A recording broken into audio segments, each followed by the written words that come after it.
amigos, e nós vamos entrar no nosso quadro, o Chora Que Eu Leio. E eu tô com uma mensagem aqui de um dos meus alunos que mandou no final de semana, que é uma mensagem sobre investimentos na holding, cara. Esse aqui, muito boa essa dúvida que esse aluno me mandou lá nos nossos grupos, beleza? E eu vou ser bem direto com você.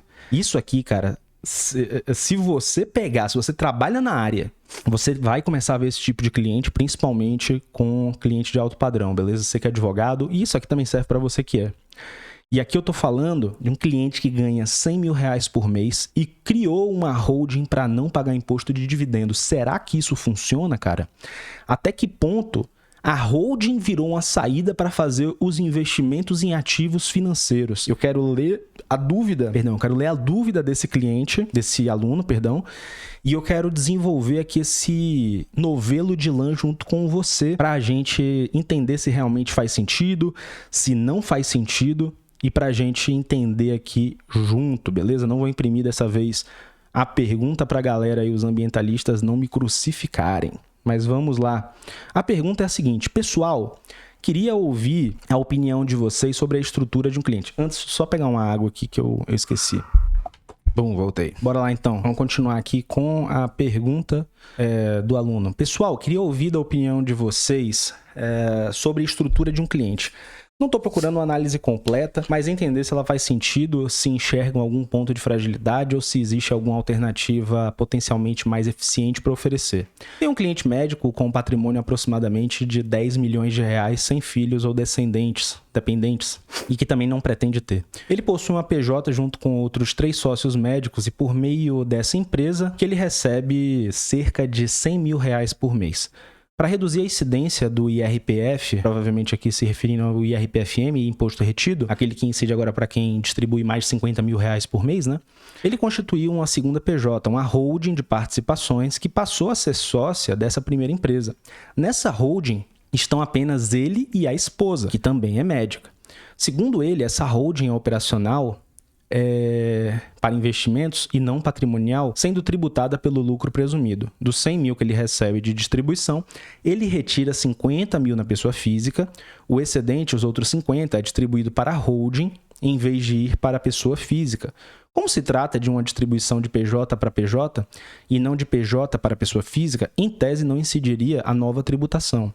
Dentro da holding, ele realiza os investimentos sem precisar transferir os recursos para a pessoa física e, consequentemente, sem pagar esse imposto. Na opinião de vocês, essa estrutura faz sentido?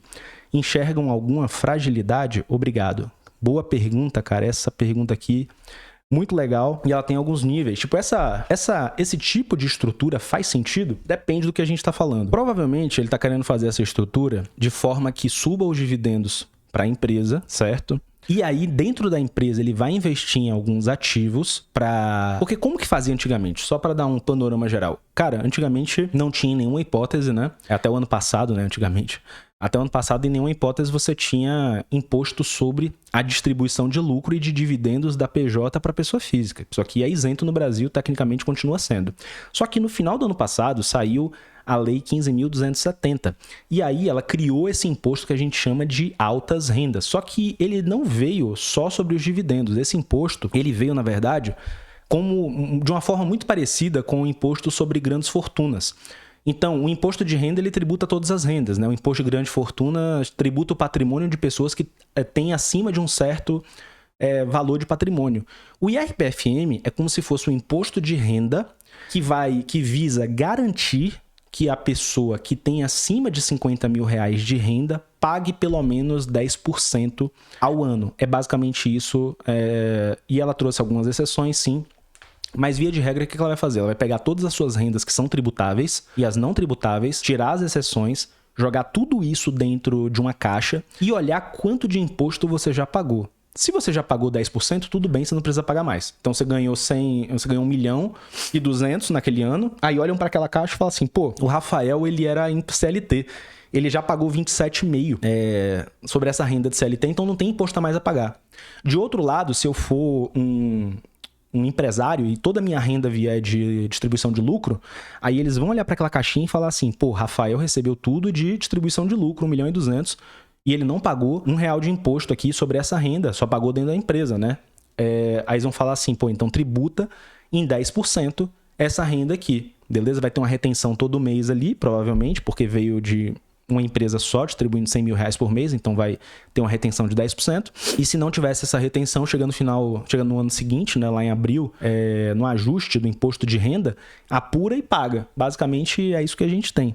Só que aí o pessoal chega com algumas ideias para tentar evitar esse imposto, porque historicamente no Brasil é muito vantajoso você investir na pessoa física, cara. Porque quando você investe na pessoa física, você tem uma série de produtos com isenção, por exemplo, fundos imobiliários têm isenção de proventos, CRIs, CRAs, LCIs, LCAs, tem isenção de proventos. A tributação, via de regra, é mais baixa quando você tem tributação. Então, ganho de ações, você tem isenção de até 20 mil reais por mês de venda, mas você tem 15% de imposto no lucro. ETFs de renda variável é a mesma coisa. ETF de renda física fixa começa em 15%. Então, você tem uma série de benefícios ao investir na pessoa física. E na pessoa jurídica, costuma ser pior, beleza? Então, a pessoa jurídica ali do lucro presumido, uma empresa do lucro presumido, cara, a tributação começa ali em 24% do lucro, quando aquele rendimento é tratado como um rendimento financeiro, beleza? E aí você ainda pode ter um adicional do imposto de renda da pessoa jurídica de 10% se ultrapassar 240 mil reais de lucro trimestral, por exemplo. Então, a tributação pode ficar pesada muito rápido, tá entendendo? E aí, o que ele pensou? Só que agora, com um imposto de 10% sobre altas rendas, aí a galera tá começando a se perguntar, até que ponto faz sentido eu pagar 10% de imposto para distribuir para a pessoa física e investir? Será que não compensaria eu investir dentro da empresa os 100% e pagar um pouco de imposto mais alto na empresa? Ou será que compensa eu transferir, pagar o pedágio para a pessoa física e investir pagando menos imposto? Essa, cara, é a dúvida que a galera do mercado financeiro e que os clientes ficaram quando passou essa lei, entendeu? Então a gente está nesse dilema. E a resposta não é tão simples quanto parece. A resposta não é tão simples quanto parece porque depende muito de onde esse cara investe. Eu vou te dizer bem um resumão do que eu entendi até agora, mas eu vou também te mostrar como é que eu cheguei a esse resultado. Eu fiz um relatório, um baita de um relatório aqui, bem detalhado, para mostrar ano a ano como que esse patrimônio reage, cara. Mostrar a conta, beleza? Não vou só contar aqui que deu certo, mostrar a cobra e mostrar o pau, velho. Então, o que acontece? Depende muito de como esse cara investe. Se esse cara investe, por exemplo, em fundos imobiliários, os meus cálculos mostraram, e antes para dar algumas premissas, né? Quando a gente vai fazer comparação entre investimentos, a gente tem que comparar cada investimento junto, né? A gente tem que estabelecer uma rentabilidade antes e tudo mais.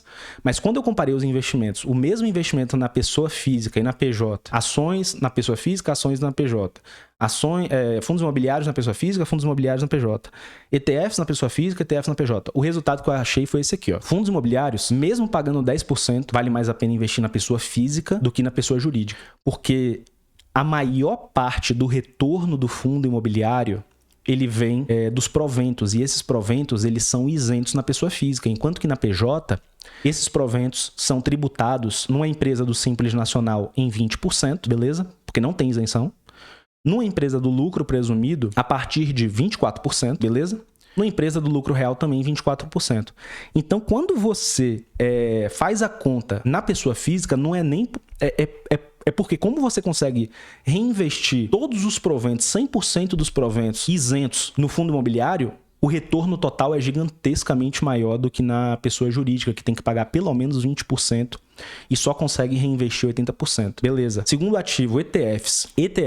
A conclusão que eu cheguei foi a seguinte, fazendo várias simulações. ETF de renda variável. A galera que investe no S&P 500, no SPY, né? No WRLD11, no DIV11, todos esses ETFs de renda variável, de índice. O resultado que eu cheguei foi o seguinte, é melhor investir... É o seguinte, não é que é melhor. Se você tiver que pagar 10% para investir na pessoa física, assumindo essa premissa, você vai acumular mais dinheiro investindo através de uma empresa do lucro presumido e numa empresa do Simples Nacional, investindo, porque lá você vai investir 100% versus a pessoa física que está investindo 90%. Então, você vai atingir, por exemplo, vamos supor que o cara está investindo para aposentadoria, beleza? Daqui a 30 anos, ele está investindo 10 mil reais por mês na pessoa jurídica e 9 mil reais por mês na pessoa física, porque ele paga 10% de imposto. Ele vai chegar com muito mais dinheiro na pessoa jurídica. Por quê? Porque o ETF no Brasil... considerando aqui um ETF de acumulação, ele não distribui provento, não distribui dividendo, então ele reinveste automaticamente dentro dele. E sobre esse reinvestimento interno, não paga imposto, entendeu? Então, na PJ, você vai chegar com um patrimônio acumulado muito mais alto. Porém, quando você entrar no período de usufruto dessa aposentadoria, os advogados aí, não tô me referindo aqui ao período ao usufruto jurídico. Eu tô me falando assim, usufruto é a palavra que a gente usa quando a gente quer dizer que a pessoa saiu da idade de acumulação, que ela junta dinheiro, para a idade de começar a usar esse dinheiro, que é a aposentadoria. Então, é similar à aposentadoria, beleza? Quando você começar o período de usufruto, como o imposto na PJ ele é mais alto e o custo contábil também não subiu tanto porque não teve reinvestimento, vai chegar bem menos dinheiro no seu bolso com a mesma taxa de retirada. Então vamos supor que você se programou para tirar 4% do valor total. Você tinha 10 milhões investidos no início da aposentadoria e você vai tirar 400 mil reais por ano para viver. No simples, na pessoa física, você só vai pagar 15% sobre o lucro. Enquanto que no Simples Nacional você vai pagar 15% também sobre o lucro. Só que na hora que você for distribuir da empresa para a pessoa física, você pode ter que pagar mais de 10% de imposto. E aí total ali quase 25%. E na empresa do lucro presumido é pior ainda. Porque na empresa do lucro presumido, a tributação começa com 24% sobre o lucro, mais o adicional de RPJ, aí te aproxima bastante de 33% do lucro. E se você não tiver chegado nos 34%, ainda tem um imposto de 10% do IRPFM. Então, cara, ainda que você chegue com o ETF num valor mais alto dentro da PJ, seja ela do Simples ou do lucro presumido, durante o período de usufruto, é muito provável que você vai ter uma renda menor e vai chegar com um patrimônio menor no falecimento, se sobrar alguma coisa, entendeu? Rafael, e tem algum ativo que você identificou que é muito mais vantajoso na PJ e não na PF, tanto na fase de acumulação quanto no período de usufruto? Cara, eu não estou dizendo que essa é uma boa opção, até porque eu não gosto de fazer stock picking, eu não gosto de escolher ações individualmente, não gosto de investir individualmente. Eu invisto através de índice e sim, eu acho que essa é a forma superior de se investir, a melhor forma de se investir. Então, não estou comparando, se eu tiver que escolher meu investimento, eu vou escolher ETFs ou eu vou escolher ações por causa dessa tributação. Não é essa comparação. O que eu estou falando é, se você já vai investir em ações, para ações pagadoras de dividendo, beleza? Ações pagadoras de dividendo, que pagam pouco JSCP, juros sobre capital próprio, e que você vai utilizar os dividendos na aposentadoria, ou seja, você não planeja vender a ação, foi mais vantajoso no lucro presumido. Aí você fala, porra, no Simples Nacional, não dá para acumular ação no Simples Nacional, porque a ação é a menor parte de uma empresa. E uma empresa do Simples Nacional não pode ter participação em outras empresas. Então a comparação aqui fica restrita à empresa do lucro presumido e à pessoa física. No caso da pessoa física, ela não só vai investir 90% a menos nos aportes iniciais mensais. Então, se a pessoa jurídica você está investindo 10 mil por mês, na ação você está investindo 9 mil, se você tem que pagar 10% de imposto, você também vai pagar 10% de imposto na pessoa física sobre os dividendos que a ação tem que te pagar. Então você está pagando pedágio duas vezes. Você está pagando para poder investir na pessoa física e você também está pagando para receber os dividendos daquele investimento que você já fez. Enquanto que na holding, na pessoa jurídica, você está investindo 100% do aporte inicial e dos aportes mensais e você também está recebendo os dividendos daquela ação e reinvestindo 100% sem ter que pagar os 10% de imposto. Entendeu? E aí o resultado nessas duas etapas foi muito superior, mas isso muda completamente se a empresa distribuir muito JSCP. Por quê? Porque o JSCP tem uma tributação também pouco vantajosa na pessoa jurídica. Então, você vai ter uma tributação ali que começa também vai ser retido 15% na corretora e você ainda vai ter que completar de 24% a 34% na contabilidade. Não tem como escapar. Rafael, e o lucro presumido? Olha, o lucro presumido dificilmente vai fazer sentido, porque até a valorização do ativo, você pode ter que pagar imposto sobre a valorização do ativo, dependendo da forma de classificação contábil, aí tem que chamar um contador para a mesa, mesmo sem ter vendido aquele ativo. E sobre os ativos que te passam proventos, cara, a tributação também é terrível. Então, quando eu juntei todas essas peças aqui do quebra-cabeça, essa foi a conclusão que eu tive. Mas essa é uma conclusão, perceba aqui comigo, especificamente sobre como a tributação afeta a rentabilidade. Não significa que o cara não tenha que fazer a holding só porque ele vai ter uma tributação um pouco maior na holding, que vai ter um patrimônio um pouco menor na holding, porque ela resolve outros problemas que na pessoa física você vai continuar tendo, beleza? Então, para esse caso aqui do Geraldo, antes de eu mostrar os números, faz sentido ter essa holding de participação controlando a empresa dele para poder receber esses dividendos, né? Se já fez a pesquisa, se é viável, se não tem problemas ali com o KNAI específico da atividade dele e tudo mais, se já viu que dá para fazer, tem essa possibilidade, faz sentido? Cara, num primeiro momento, sim, parece fazer sentido. O advogado vai ter que fazer um baita de um contrato social ali, né? Tem com todas as considerações. Como tem sociedade com a esposa, tem que ter um bom acordo de sócios também ali. Tem que pensar desde o início em divórcio, tem que pensar desde o início em falecimento. Tanto que um bizu que eu passei para ele, ele estava me falando assim, esse aluno que fez a pergunta. Ah, não, mas ele não tem preocupação nenhuma com sucessão. Eu falei, não tem filhos, né? Não. E se a esposa dele falece? Aí ele falou, o que é que tem? Ela é sócia da empresa, ele fica com a empresa, né? Eu falei, só que os pais dela são vivos, né? Aí ele falou, Aí eu falei, beleza, cara, como os pais dela são vivos, eles são herdeiros necessários da sua esposa. Ou seja, vai ficar patrimônio que você considera seu, entre aspas, ou apenas comum do casal, pros seus sogros. Então você tem que levar isso em conta também. Você não pode deixar o sogro sem nada. Porque no Brasil você tem a legítima, então eles têm que sair necessariamente com alguma coisa. Entendeu? Então, sim, tem que pensar em sucessão, mesmo que não tenha filhos e mesmo que ele se ache imortal e que não tenha medo de morrer. Tá entendendo? Esse é o principal ponto.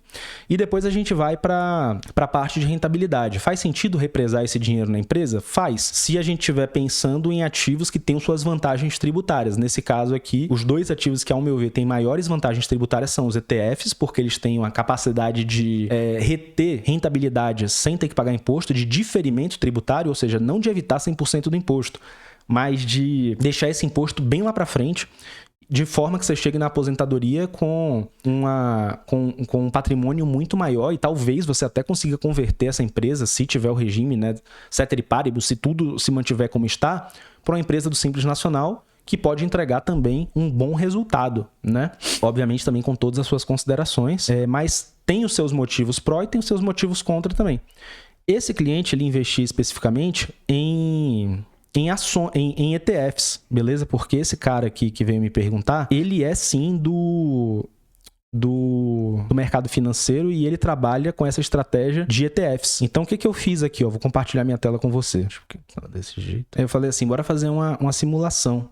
E aí eu falei, bora lá no Planetax que a gente faz essa simulação lá no Planetax. Planetax, para quem não sabe, aqui é um aplicativo que eu fiz para os meus alunos, justamente para a gente conseguir fazer esses cálculos que são complexos, sabe? Uns cálculos que são mais chatinhos. E eu vou trazer aqui para você ver também como que você faz. Só ajustar a câmera. Então aqui a gente vai acessar o Planetax. Eu vou aqui no plano holding. E aqui no plano holding, eu tenho várias calculadoras para poder fazer esse tipo de simulação. E aqui no Planetax eu vou ir na calculadora dessa daqui, que é a calculadora de investimentos, para a gente comparar os ativos financeiros na PF e na PJ do Simples Nacional e do lucro presumido. Aqui pediu para eu fazer o upgrade. Só colocar aqui que eu tenho autorização. Beleza. Eu venho aqui em investimentos, e aí eu já tinha a simulação dele. Na simulação, o que eu considerei? Nessa página inicial aqui, gente, eu considerei que eu tenho ativos, que eu tenho 360 meses, perdão, para a gente fazer a simulação. Então, ele planeja parar de trabalhar daqui a 30 anos. Então, são 360 meses aqui, né, de simulação. Eu considerei uma inflação anual média de 4,5% nessa simulação para ele calcular o imposto. E eu coloquei um redutor econômico aqui, de 10%, considerando que ele vai aportar 10% a menos. Nos ativos, eu coloquei só ETF de renda variável. Eu sei que ele tinha começado com um patrimônio de 10 milhões, mas aqui tanto faz, porque eu quero comparar só daqui para frente na pessoa física e na pessoa jurídica, beleza? Então, o restante do patrimônio dele já está no exterior, se eu não me engano, investindo lá em ETFs numa corretora internacional. Aqui, por outro lado, eu vou comparar que ele está investindo 50 mil de aporte mensal num ETF que tem 10% de valorização anual e que não distribui proventos ou dividendos. Depois eu coloquei também os custos da empresa, porque é um custo que ele não teria antes. Aqui, no caso, ele vai ter um custo de manutenção anual de R$ 1.300. E esse custo ele é reajustado todos os anos pelo IPCA, beleza? Então, a gente vai ver o ajuste até dos custos mesmo, né? Então, para ficar bem completo. E aí eu chego em acumulação. Bora ver como que ficaria aqui o resultado dele. Aqui, a calculadora ela já me deu um relatório. Nesse relatório eu consigo ver o quê? As premissas. E eu consigo ver que na pessoa física, ele chega ao final do período Aqui, na pessoa física, ele chega no final do período de acumulação com 93 milhões de reais investindo esses 50 mil por mês durante 30 anos. No lucro presumido, ele chega com 102 milhões. E no Simples Nacional, ele chega com 103 milhões. Nesse caso, não daria para investir pelo Simples Nacional, porque essa empresa dele é controladora de outra empresa. Então, ela também não pode ter participação em outra empresa. Então, a gente esquece isso aqui por enquanto. Então, ficaria disputa no lucro presumido e na pessoa física. Quando a gente compara os dois, parece, num primeiro momento, que o lucro presumido foi bem melhor, né? Por quê? Porque, chegou com quase 10 milhões a mais. Só que tem um problema, cara, que ele realmente chega com mais dinheiro. Mas olha o que acontece quando a gente vai simular o usufruto. Ele vai começar a tirar dinheiro. Então, ele vai fazer retiradas periódicas todos os anos. E o prazo dele que eu vou colocar aqui, ó, é de 30 anos, beleza? Ele vai fazer ele supõe que ele tem 30 hoje, ele vai passar 30 acumulando, vai chegar nos 60 e depois vai viver até os 90. Então, o usufruto já vai considerar isso aqui, beleza? 4% de retirada anual. Vamos simular o usufruto. Olha o que acontece durante o usufruto. No último ano, na pessoa física, se tudo der certo, né? Ele vai falecer com um patrimônio de 236 milhões de reais. Na pessoa jurídica, ele vai falecer com um patrimônio de 203 milhões de reais, conseguindo sustentar aqueles 4% de retirada. Então, é aqui que está o primeiro problema. Quando ele começa a consumir o dinheiro, ele começa a pagar mais imposto no lucro presumido e a chegar menos dinheiro no bolso dele. Eu vou mostrar aqui para você, ó, um detalhamento anual para você ver como que é isso. Porque esses 4% ao ano, eles têm que ser lidos da seguinte forma: 4% antes de imposto. Então, se o patrimônio total no primeiro ano era de 93 milhões, eu vou tirar quanto naquele ano? Eu vou liquidar para utilizar na aposentadoria 3.742 reais. Tá vendo? E meu ganho de capital realizado ao fazer isso é de 3.094. E na pessoa física, o imposto que eu pago é de 15% sobre isso aqui, que dá 464 mil reais.